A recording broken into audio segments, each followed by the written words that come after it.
जैसे अगर जहाँ पे ज़बर पढ़ना है वहाँ पे ज़ेर पढ़ देते होंगे, जहाँ पे ज़ेर पढ़ना है वहाँ पे ज़बर पढ़ देते होंगे, जहाँ पे पेश पढ़ना है, इस तरीके की गलतियाँ वो करते थे। कौन? मिर्ज़ा फ़रहतुल्लाह बेग। ठीक है, ये सवाल नंबर हमारा 3 हो गया मुकम्मल। ठीक है, अब चलते हैं अपने चौथे सवाल की तरफ। हमारा चौथा सवाल है कि मियाँ दानिश शेर पढ़ने में कैसी गलती करते थे, यानी जो उनके दोस्त थे मियाँ दानी, दोनों जाते थे एक साथ पढ़ने, तो ये कैसी गलतियाँ करते थे दोस्तों? तो ये ऐसी गलतियाँ करते थे जिससे अपने उस्ताद को ना बहुत ज़्यादा ही मतलब परेशान करते थे। ठीक है, ये क्या करते थे? नज़्म को ना नस्र में ले जाते थे। ठीक है, क्या करते थे? नज़्म को नस्र में ले जाते थे। ठीक है, ये नज़्म को मियाँ दानिश शेर पढ़ने में कैसी गलती करते थे पता है?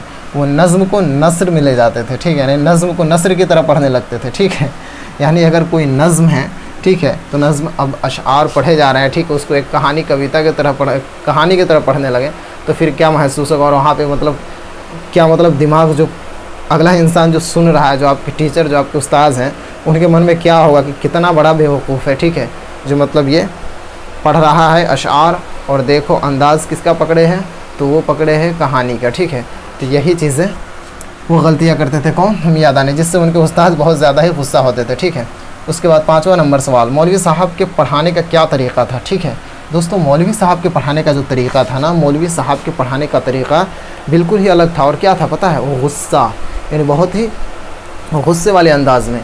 पहले तो प्यार से पढ़ाते थे, ठीक है, और समझाते थे, लेकिन उनकी जो आदत थी वो गुस्से वाली थी जो पढ़ाने के दौरान, इसलिए कि ये लोग हैं ना, ये दोनों ना बहुत ज़्यादा ही परेशान करते थे। ठीक है, अपने उस्ताद को।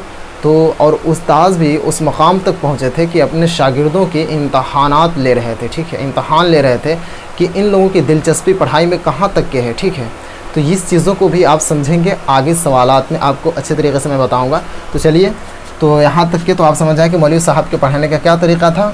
तो तरीक़ा तो बिल्कुल सही था, लेकिन वो गुस्सा वाला मिजाज था। ठीक है, अब यहाँ पे देखिए, ये सवाल नंबर 6 है, मौलवी साहब अपने शागिर्दों से क्यों गुस्सा हो गए? ठीक है दोस्तों, मौलवी साहब अपने शागिर्दों से गुस्सा क्यों नहीं होंगे?